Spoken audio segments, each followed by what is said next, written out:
Friends, good evening. তোমরা সবাই কেমন আছো? আশা করি সবাই ভালো আছো। আমিও খুব ভালো আছি। এসে গেছি নতুন আরও একটা ভিডিও নিয়ে।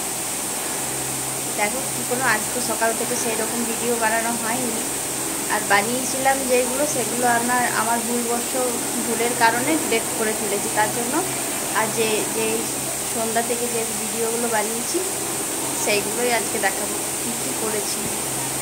সেই রকম সকাল থেকে যে রকম কাজবাজের সঙ্গে ভিডিও দেওয়া হয় সেগুলো দেওয়া হয়নি। চলো দেখো। খুব গরম করছিল, তার জন্য বাইরে বেরিয়েছিলাম। ছেলেও কামছিল, তার জন্য দেখো বাইরে খেলছে ছেলে, আর আমিও বাইরের মধ্যে বসে রয়েছি ছেলেকে নিয়ে। হাওয়া দিচ্ছে, ঠান্ডা ঠান্ডা মেঘ করেছিল, তার জন্য এই গরমে ছোটো বাচ্চাকে নিয়ে ভীষণ কষ্ট হয়। তার জন্য এই গাছের তলায় বসেছিলাম। এখন এই বাড়ির দিকে যাচ্ছি। দেখো আমাদের এদিকে এইরকম কয়লার আগুন জ্বালানো উনুন। অনেক জায়গায় আমি দেখেছি যে এদিকে আমার যেখানে শ্বশুর বাড়ি সেখানে কাঠ ছাড়া আর কি কয়লা তো পাওয়া যায় না, কিন্তু আমাদের এখানে কয়লা পাওয়া যায়। এবার বাড়ি চলে যাচ্ছি আমি। এখন রান্না করছিল যে দেখি মাছ চলে এসেছে নিয়ে মুরগি মাংস দিয়ে আমি আর আমার ছেলে তাকাচ্ছে, দেখছে। এইদিকে আবার মাঠে যাব, তার জন্য ওই বোন ডাকতেছিল, আর একজনকে ডাকবে, তার জন্য ও চাচ্ছে যে দিদি আমি আগে আগে যাচ্ছি, তুমি এসো।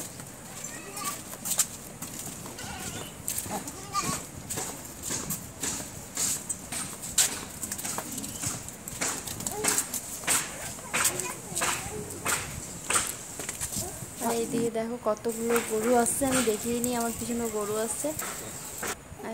তারপর দেখো মাঠে চলে যাচ্ছি আমি আর আমার এক বোন, আর আমার ছেলেকে নিয়েছে।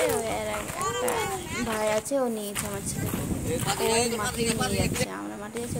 দেখো চারিপাশে সবুজ সবুজ কি সুন্দর দেখতে লাগছে না চারিপাশটা। আর ওই দিকটা আরও খুব সুন্দর সবুজের দেখাবো, চলো।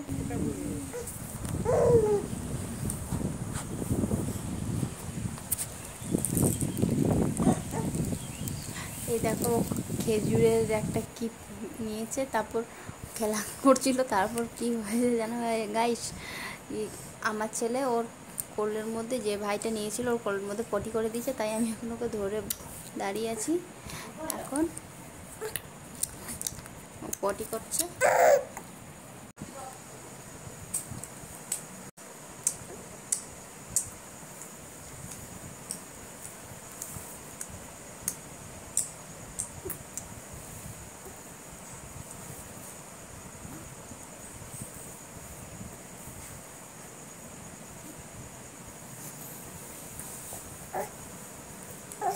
এদিকে দেখো মাঠটা কি সুন্দর দেখতে। ওইদিকে ছোট্ট মতো একটা কুকুর নিয়েছে, ওরা খেলা করছে কুকুর সঙ্গে ওদের বাড়ি। এদিকে দেখো সন্ধ্যা হয়ে গেছে, এখন যাচ্ছি একটু বাজার। বাজার চলে যাচ্ছি।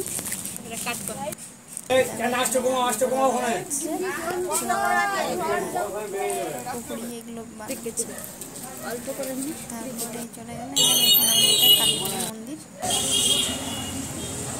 আর এটা আমার দক্ষিণখণ্ড কালী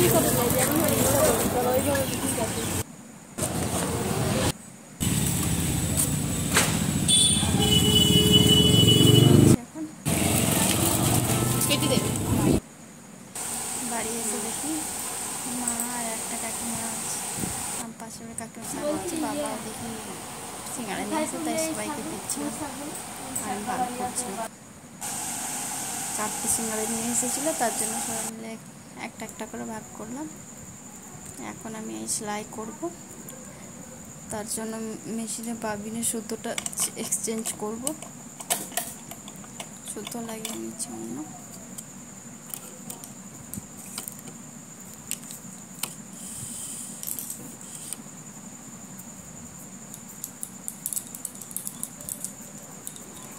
অন্য সুতো লাগানো ছিল, ওই সুতোটা এক্সচেঞ্জ করে আমি আবার ওই যে শাড়ি ফলস লাগাবো সেই শাড়ি ম্যাচিং করে সুতো লাগাচ্ছি মেশিনে, আর বাবিনের মধ্যে দিচ্ছি, তাহলে কি বোঝাবে না। ওই শাড়ির মধ্যে বটল গ্রিন কালার শাড়িটা, তার জন্য বটল গ্রিন কালার সুতোটাও দিচ্ছি।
এখানে দেখো শাড়িটার মধ্যে খুব ফলস লাগাও, তার জন্য শাড়িটা রাখছি। তারপরে ফলস লাগানো হয়ে গেছে, ভাঁজ করে রেখে দেবো শাড়িটা।